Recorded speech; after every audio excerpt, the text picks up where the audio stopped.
नमस्कार, अपना एमपी देख रहे हैं आप। मैं हूं आपके साथ प्रशांत कटारे और बुलेटिन की शुरुआत भोपाल से आई बड़ी खबर के साथ करेंगे। आपको बता दें कि बांधवगढ़ से लौटते ही मुख्यमंत्री शिवराज सिंह चौहान प्रदेश में खाद वितरण को लेकर बैठक करेंगे। खाद को लेकर छिड़ी सियासत के बीच सीएम शिवराज अफसरों के साथ बैठक करने वाले हैं।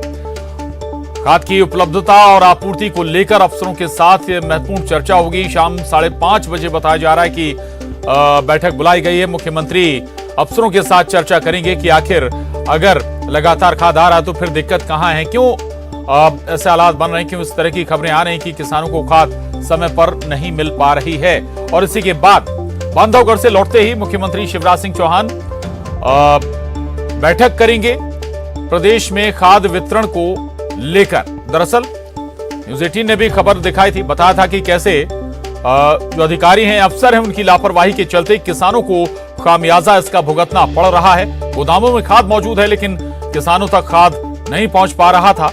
और आखिरकार अब सरकार एक्शन में है, सीएम शिवराज एक्शन में है। तो ये बड़ी खबर है भोपाल से। दरअसल बांधवगढ़ से लौटते ही अब मुख्यमंत्री शिवराज सिंह चौहान खाद वितरण को लेकर बैठक करने जा रहे हैं। दरअसल सियासत भी खाद पर शुरू हो चुकी है और कई जगह से इस तरह की खबरें आई कि डिस्ट्रीब्यूशन में, खाद वितरण में लापरवाही बरती जा रही है। खाद मौजूद होने के बावजूद किसानों को लंबा इंतजार करना पड़ा। आखिरकार इसी मामले को लेकर अब सीएम शिवराज बैठक करने वाले हैं। और अनुराग श्रीवास्तव हमारे साथ जुड़े हैं और जानकारी के साथ भोपाल से न्यूज 18 संवाददाता। अनुराग, लगातार इस तरह की खबरें भी आ रही थी कि खाद मौजूद है, गोदाम जब शटर खोलेगा तो बड़ी मात्रा में खाद नजर आया और इसी तरह की खबरें लगातार आई। न्यूज 18 ने इस खबर को प्रमुखता से दिखाया था। न्यूज 18 की खबर का असर भी इसे माने, अब सीएम शिवराज बैठक करने जा रहे हैं। बिल्कुल प्रशांत, देखिए प्रदेश में किस तरीके से खाद के वितरण को लेकर व्यवस्थाएं, इसको न्यूज 18 प्राथमिकता के साथ दिखा रहा है क्योंकि किसानों से जुड़ा हुआ ये मुद्दा है। हालांकि मुख्यमंत्री इससे पहले भी खाद के वितरण की व्यवस्था को लेकर बैठक कर चुके हैं, लेकिन 2 दिन से मुख्यमंत्री भोपाल से बाहर हैं। बांधवगढ़ से लौटते ही मुख्यमंत्री ने 2 बड़ी बैठक बुलाई है। उसमें जो राष्ट्रपति द्रौपदी मुर्मू का शहडोल और भोपाल का दौरा है उसको लेकर वो बैठक करेंगे, लेकिन शाम 5:30 बजे खाद के वितरण को लेकर अहम बैठक होगी। उसमें मुख्यमंत्री इस बात का फीडबैक लेंगे कि खाद की कितनी उपलब्धता जिलों में मौजूद है और आपूर्ति को लेकर किस तरह की व्यवस्था की गई है। साथ ही कालाबाजारी रोकने को लेकर जो निर्देश जारी किए गए थे उस पर कितना अमल हुआ है, उन तमाम बातों को लेकर मुख्यमंत्री अफसरों के साथ सीधे चर्चा करेंगे। जी बिल्कुल बिल्कुल चर्चा होगी और खाद किसानों तक सुलभ पहुंचे, ये बहुत महत्वपूर्ण है, इसके लिए भी जरूरत है रहेगा। अनुराग, आगे भी आपसे जुड़ेंगे। हालांकि ये बड़ा मसला था और इस पर अब माना जा रहा है कि जल्दी बैठक के बाद हालात सामान्य हो जाएंगे। अफसरों ने जहां गलती की है उनकी क्लास लगाई जाएगी। आगे बढ़ेंगे। छिंदवाड़ा से बड़ी खबर है। पीसीसी चीफ कमलनाथ का बयान आया है। बीजेपी के बहुत सारे विधायक हमारे संपर्क में हैं, जो सोचते हैं कि टिकट नहीं मिलेगा वो संपर्क में है, लेकिन हम अपने संगठन को ही प्राथमिकता देंगे। पूर्व मंत्री लाखन सिंह के बयान पर बोले पीसीसी चीफ कमलनाथ। ये बड़ी खबर कांग्रेस के में से, और पीसीसी चीफ कमलनाथ ने छिंदवाड़ा में बयान दिया है। ये दावा किया है कि बीजेपी के बहुत सारे विधायक कांग्रेस के और उनके संपर्क में हैं, और जिन्हें इस बात की शंका है कि बीजेपी में उन्हें टिकट नहीं मिलेगा वो सब कांग्रेस के संपर्क में हैं, कांग्रेस में आना चाहते हैं, लेकिन हम अपने संगठन को ही प्राथमिकता देंगे, ये दावा कर रहे हैं कमलनाथ।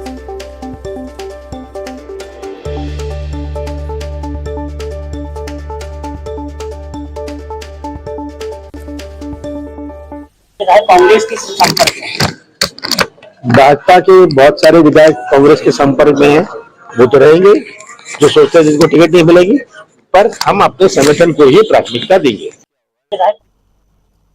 दरअसल लाखन सिंह ने बयान दिया था और उसके बाद अब इस पर जब प्रतिक्रिया मांगी गई तो पीसीसी चीफ कमलनाथ ये दावा कर रहे हैं कि बहुत सारे ऐसे बीजेपी के विधायक कांग्रेस के और उनके संपर्क में हैं, जिन्हें ये आशंका है कि उन्हें टिकट नहीं मिलेगा आगामी विधानसभा चुनाव में। और न्यूज 18 संवाददाता अनुराग श्रीवास्तव इस खबर पर भी हमारे साथ लगातार बने हुए हैं। अनुराग, जाहिर है कि इस तरह के दावे लगातार होते रहेंगे, लेकिन कितनी इसमें इन दावों में दम है, ये वाकई में दिलचस्प होगा। और ये जानना कि भाई वाकई में क्या बीजेपी के विधायक भी कांग्रेस में जाने की तैयारी में हैं। देखिए प्रशांत, एक तो ये बात कही जा रही है कि जिस तरीके से गुजरात में नई जनरेशन को टिकट में मौका दिया गया है बीजेपी की तरफ से, उसी तरीके से उसी फार्मूले को मध्य प्रदेश में भी अमल में लाया जा सकता है। यानी कि एंटी इनकम्बेंसी से निपटने के लिए नए चेहरों को बीजेपी टिकट दे सकती है। तो ऐसे में पुराने जो नेता हैं उनका टिकट कटना, कुछ नेताओं का कटना तय भी माना जा रहा है। लेकिन सबसे बड़ी बात है कि नेता प्रतिपक्ष गोविंद सिंह का भी बयान बीते दिनों निकलकर सामने आया था कि जो नेता कांग्रेस छोड़कर बीजेपी में शामिल हुए थे, उनका मोह अब भंग बीजेपी से हो गया है और वो वापस कांग्रेस में आना चाहते हैं। और इसको लेकर कई विधायकों ने और नेताओं ने उनसे संपर्क भी किया है। हालांकि गोविंद सिंह ने उनके नाम नहीं बताए थे, लेकिन अब कमलनाथ का बड़ा बयान निकलकर सामने आ रहा है कि चुनाव से पहले जिन नेताओं के टिकट कटने की खबर निकल कर आ रही है वो कांग्रेस नेताओं के संपर्क में, खुद कमलनाथ के संपर्क में। हालांकि कमलनाथ इस बात को लेकर जरूर दावा कर रहे हैं कि यदि जो टिकट है वो उसमें पार्टी के ही नेताओं को प्राथमिकता दी जाएगी। तो कुल मिलाकर कितना इन दावों में सच्चाई है ये तो अभी नहीं कहा जा सकता, लेकिन जैसे जैसे चुनाव नजदीक आएंगे वैसे वैसे इस तरीके के दावे और सामने निकलते हुए दिखाई देंगे। बिल्कुल बिल्कुल, इस तरह के दावे वक्त वक्त पर हमें नजर आते रहेंगे। और जाहिर है कि जब चुनावी मौसम होता है तो टिकट कटने का साइड इफेक्ट होता भी है कि सियासी दल के जो सिटिंग विधायक एमएलए हैं, अगर टिकट कट जाए तो फिर पार्टी छोड़ते हैं। शुक्रिया अनुराग जानकारी के लिए।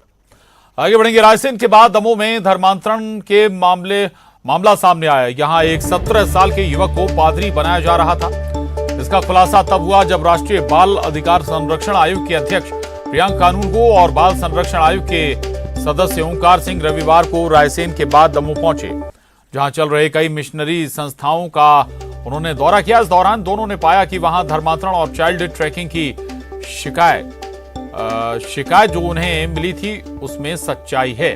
धर्मांतरण की शिकायत सच पाई जाने की पर राष्ट्रीय बाल अधिकार संरक्षण आयोग ने मिशनरी संस्था से जुड़े 10 लोगों पर नामजद एफआईआर दर्ज कराई है। जांच के दौरान टीम ने पाया कि दमोह की बाइबल सोसाइटी में 17 साल के युवक को डिंडोरी से लाया गया और उसे पादरी बनाने की ट्रेनिंग दी जा रही थी। वहीं दूसरा मामला दमोह के ही central India Christian services society का है, जहां टीम के पहुंचते ही संस्था के लोग संस्था में ताला लगाकर भाग निकले।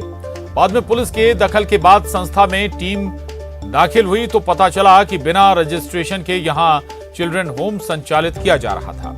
इसके पहले रायसेन में धर्म परिवर्तन का सनसनीखेज मामला सामने आया था। बाल गृह में 3 बच्चों के धर्म परिवर्तन पर बवाल मचा हुआ है।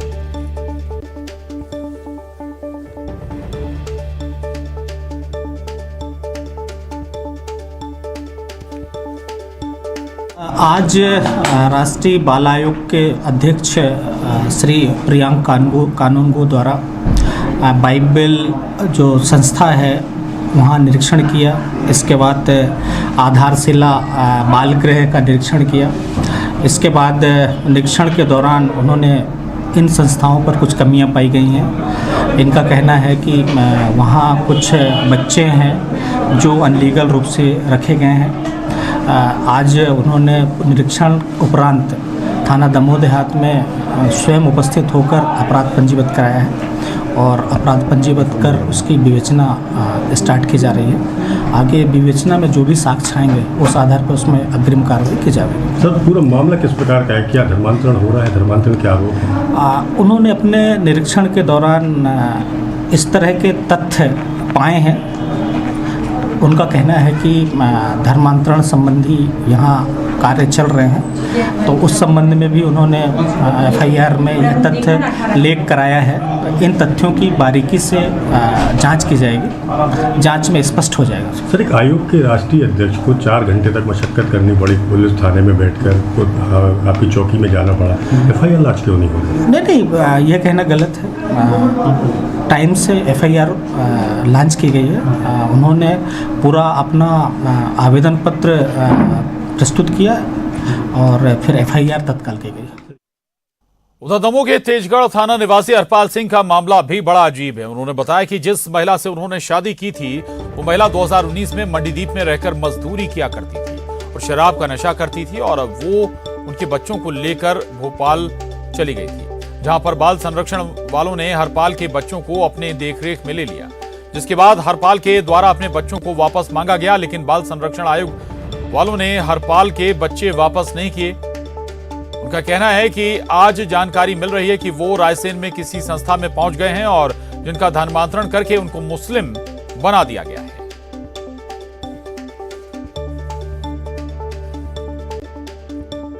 तो हम आपको कुछ पैसा देंगे, उन्होंने लालच दिया हम लोगों को कि आपके बच्चों की शादी वादी कराएंगे और यहीं पे हम आपको साथ में रखेंगे, काम भी देंगे कि मजदूरी छोड़ के आप हमारे साथ कुछ भी काम में यहाँ स्थित रहेंगे। तो उसको भी लेके हम लोगों ने घर में मतलब किया कि चलो भाई अच्छे लोग हैं, जब ऐसा बता रहे तो हम लोग साथ में हो गए उनके। अब वहाँ गए तो हम लोग करीब 10 साल से जा रहे हैं, हम लोग 10 साल से जा रहे हैं। तो 10 साल में उन्होंने ऐसा कई छुआछूत का भेदभाव किया। पिछले फरवरी के टाइम उन लोगों ने हमें वहाँ खाने किचन से निकाल दिया कि आप चमार जाति से हो, आपको खाना नहीं मिलेगा इधर। हमारे साथ 6-7 बच्चे थे, तो उन लोगों ने भी सबको बाहर कर दिया कि आप बाहर जाके बैठो, आपको अलग से खाना दिया जाएगा। तो हम लोग ने वो खाना स्वीकार नहीं किया और हम लोग वापस आ गए। हम मंडदीप में रहते थे, कंपनी में काम करते थे। हमारी मैडम शराब पीती थी, बच्चों को लेके भोपाल चली गई। भोपाल में बाल संरक्षण वालों ने उठा लिए 2019 में। हम उनके पास 2 साल गए कि बच्चे दे दो, लेकिन उनने नहीं दिए और आखिरी में फैसला यही दे दिए बच्चे नहीं मिलेंगे तुमको। तो सर हम वहाँ से अपने गांव आ गए और हमें ऐसा लगता है बाल कल्याण समिति वालों ने वो बेचे हैं, उन्होंने धर्म परिवर्तन करवाया है। और भोपाल से बड़ी खबर है, बाल आयोग के अध्यक्ष का धर्मांतरण पर बयान आया है। प्रियंक कानूनगो का धर्मांतरण को लेकर बड़ा बयान।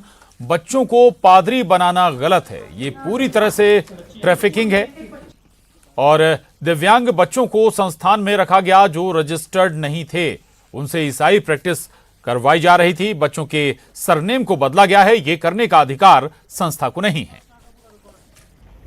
अपना कॉन्टैक्ट नंबर बोलिए। मध्य प्रदेश में बच्चों के धर्मांतरण के मामले लगातार बढ़ रहे हैं और इस वक्त हमारे साथ बाल आयोग के राष्ट्रीय अध्यक्ष प्रियंक कानूनगो हैं, उन्हीं से बात करेंगे। रायसेन में अभी हाल ही में इस तरह का मामला है, दमोह में भी आपने औचक निरीक्षण किया, वहां पर भी जो ईसाई मिशनरी बाल गृह, कई तरह की खामियां धर्मांतरण के जो केसेस हैं वो सामने आए। देखिए, कुल मिला के हमको दमोह में 3 प्रकरण सामने आए। दमोह के मेरे निरीक्षण के दौरान राज्य बाल आयोग के सदस्य मेरे साथ थे। एक बाइबल कॉलेज था जहां पे एक 17 साल के डिंडोरी के आदिवासी बालक को रखा गया था, उसे पादरी बनाने की ट्रेनिंग दी जा रही थी। वो अपनी पढ़ाई से, अपनी मेन स्ट्रीम एजुकेशन से, कैरियर के प्रति विमुख था। देखिए, भारत का संविधान ट्राइबल बच्चों को अनेक सारे अधिकार देता है। ये बच्चे अगर पढ़ेंगे लिखेंगे तो निश्चित रूप से इनके सामने नौकरियों के और कैरियर के अनेक अवसर हैं, लेकिन उनको इस प्रकार से इंडल्ज करना गलत एक्टिविटीज में, उनके दिमाग को ग्रूम करना पादरी बनाने के लिए गलत है, ये ट्रैफिकिंग है। तो यहाँ पे बहुत ही ज्यादा कन्वर्जेंट मैनर में कलेक्टिव एफर्ट्स की जरूरत है। आयोग को, राज्य सरकार को मिलकर के इस तरीके की गतिविधियों पे अंकुश लगाना चाहिए। तो बिल्कुल, जो बाल आयोग के राष्ट्रीय अध्यक्ष हैं प्रियंक कानूनगो, उनका यही कहना है कि सरकार को मिलकर इस तरह की जो गतिविधियां हैं उन पर अंकुश लगाना चाहिए, ताकि जिस तरीके से बच्चों को टारगेट किया जा रहा है उनको टारगेट करने से रोका जा सके। लेकिन फिलहाल जिस तरीके से धर्मांतरण के मामले आए हैं उसको लेकर एफआईआर दर्ज हुई है और अब आगे सख्त से सख्त कार्रवाई को लेकर जो निर्देश हैं वो बाल आयोग के राष्ट्रीय अध्यक्ष की तरफ से जारी किए जाएंगे। कैमरामैन दीपक कुमार के साथ रंजना दुबे, न्यूज 18 भोपाल। नेता प्रतिपक्ष गोविंद सिंह ने धर्मांतरण मामले पर कहा कि जबरन धर्मांतरण को रोकने के लिए सरकार पर सख्त कदम सरकार को उठाना चाहिए। एमपी में अफसरशाही चल रही है, प्रजातंत्र में तंत्र सक्रिय है और प्रजा घर पर बैठी है। ये तो सरकार का दायित्व है और मैं तो स्पष्ट कहता हूँ, कोई भी धर्म का, चाहे सनातन धर्म के लोग हों, चाहे मुस्लिम के हों, चाहे ईसाई के, क्रिश्चियन लोग हों, अगर दूसरे धर्मों को सम्मान नहीं करते और उनके धर्म में दखल करते हैं तो सरकार से हमारा अनुरोध है कि कठोर कार्रवाई की जाए। तो बाल संरक्षण आयोग, राष्ट्रीय बाल संरक्षण आयोग के कानूनगो, प्रियंक कानूनगो मध्य प्रदेश में छापेमारी कर रहे हैं। रायसेन में उन्होंने छापेमारी की, दमोह पहुंचे और वहां भी इसी तरह के मामले सामने आए हैं। शैलेंद्र भदौरिया, न्यूज 18 संवाददाता भोपाल से हमारे साथ जुड़े हैं। शैलेंद्र, सवाल ये बड़ा उठता है कि भाई इनपुट दिल्ली में बैठे राष्ट्रीय बाल आयोग के प्रमुख को मिल रहे हैं। मध्य प्रदेश बाल आयोग क्या कर रहा है? यानी कि अगर इस तरह के कुछ इनपुट मिले तो इस तरह के मामले बड़े स्तर पर मध्य प्रदेश में हो रहे होंगे। देखिए, बिल्कुल आपने बिल्कुल ठीक वाजिब सवाल उठाया कि मध्य प्रदेश सरकार की बात करें या फिर मध्य प्रदेश के बाल आयोग की बात करें या फिर स्थानीय प्रशासन की बात करें, इन लोगों को इस बात की भनक नहीं होती है कि आखिर उनके इलाके में, उनके जिलों में इस तरह का धर्मांतरण का खेल खेला जा रहा है। और सबसे बड़ी बात यह है कि उनका धर्मांतरण का जो संस्थान जो चल रहे हैं वो रजिस्ट्रेशन भी नहीं ले रखे हैं, लेकिन बगैर रजिस्ट्रेशन के वो इस तरह का काम कर रहे हैं। और ये इनके जो निशाने पर रहते हैं वो सबसे अधिक जो है वो ट्राइबल के जो इलाके है वो सबसे ज्यादा रहते हैं, क्योंकि वो शोषित और वंचित लोग होते हैं। उन्हें बहुत सारी आवश्यकता हो, जैसे कि जिस तरीके का कुछ देर पहले एक महिला का इंटरव्यू भी मैं सुन रहा था और वो साफ तौर पर कह रही थी कि उनको ये लालच दिया गया कि उनके बच्चों की पढ़ाई लिखाई कराई जाएगी, उनकी शिक्षा दीक्षा के साथ ही उनकी शादी भी कराई जाएगी और उनको पैसा भी दिया जाएगा। तो मध्य प्रदेश में कहीं ना कहीं जो कमजोर वर्ग के लोग हैं उनको पैसे का लालच देकर, बेहतर जीवन यापन का लालच देकर जो है वो धर्म परिवर्तन कराया जा रहा है, चाहे वो झाबुआ अलीराजपुर का इलाके हो या फिर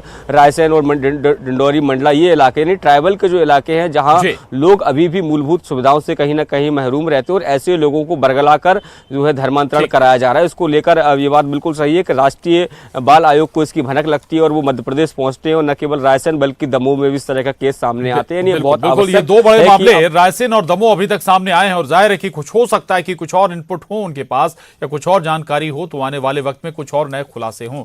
शुक्रिया शैलेंद्र इस पूरी जानकारी के लिए। आगे बढ़ेंगे, भोपाल से बड़ी खबर है। नेता प्रतिपक्ष गोविंद सिंह की अफसरों को चेतावनी, बीजेपी के इशारे पर काम करने वाले अफसरों को छोड़ेंगे नहीं। बीजेपी के इशारे पर झूठे मुकदमे दर्ज किए जा रहे हैं, सरकार में आएंगे तो अफसरों पर कार्रवाई होगी, ये कह रहे हैं गोविंद सिंह।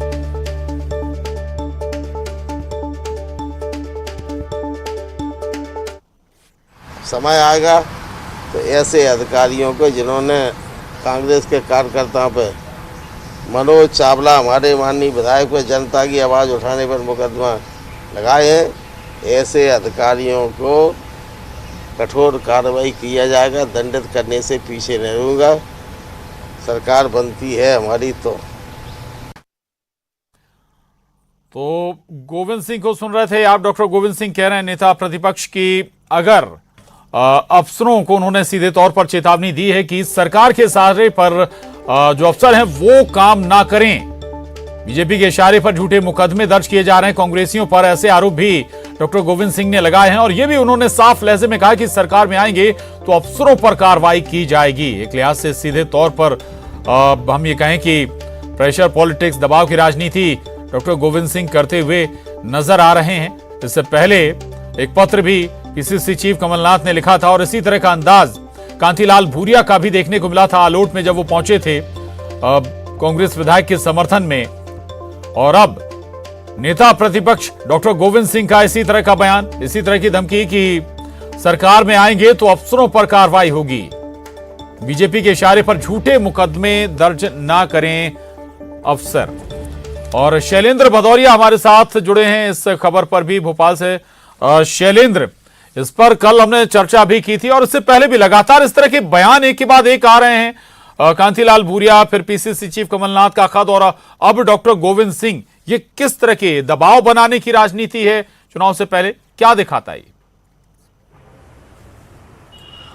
देखिए, बिल्कुल कहीं ना कहीं अधिकारी कर्मचारियों के माध्यम से सरकार को घेरने की तैयारी जो है वो कांग्रेस करके बैठी और यही कारण है कि आलोट के विधायक मनोज चावला पर जब मुकदमा दर्ज होता है तो उसके बाद सभी कांग्रेसी जो है एकजुट हो जाते हैं और वहां पर धरना प्रदर्शन भी करते हैं। और कल जो है जिस तरीके से आलोट बंद भी बुलाया था और उसके बाद शाम होते होते पीसीसी चीफ कमलनाथ जो है वो एक चिट्ठी भी लिखते हैं और लिखते हैं कि अधिकारी कर्मचारियों को मर्यादित व्यवहार करना चाहिए। और अब डॉक्टर गोविंद सिंह का यह बयान कि लगातार वो देख रहे हैं कि सरकार ने जो विपक्ष के लोग हैं को धमकाने का एक नया तरीका इस्तेमाल कर रहे हैं कि जो अधिकारी कर्मचारियों के माध्यम से उन पर दबाव बनाए जा रहे हैं, उन पर झूठे एफआईआर भी दर्ज कराए जा रहे हैं। साफ तौर पर डॉक्टर गोविंद सिंह ने कहा कि मध्य प्रदेश में अब आने वाले समय में जिस तरीके से कांग्रेस की सरकार बनने का दावा उन्होंने किया है कि सरकार यदि उनकी बनती है तो आने वाले समय में ऐसे अधिकारियों को जो दोषी अधिकारी हैं जो बीजेपी नेताओं के इशारे पर कार्रवाई कर। चलिए, बिल्कुल बिल्कुल, बहुत शुक्रिया शैलेंद्र इस पूरी जानकारी के लिए आपका। आगे बढ़ेंगे, भोपाल से बड़ी खबर है। राजस्व विभाग में बड़े पैमाने पर तबादले 918 पटवारियों को बदला गया है। चुनाव से पहले पटवारियों को का बड़े स्तर पर फेरबदल हो रहा है, तो ये बड़ी खबर है भोपाल से। राजस्व विभाग में ये बड़े पैमाने पर तबादले हो रहे हैं। 918 पटवारियों को बदला गया है। और अब देखिए 25 सेकंड 25 खबर। 15 नवंबर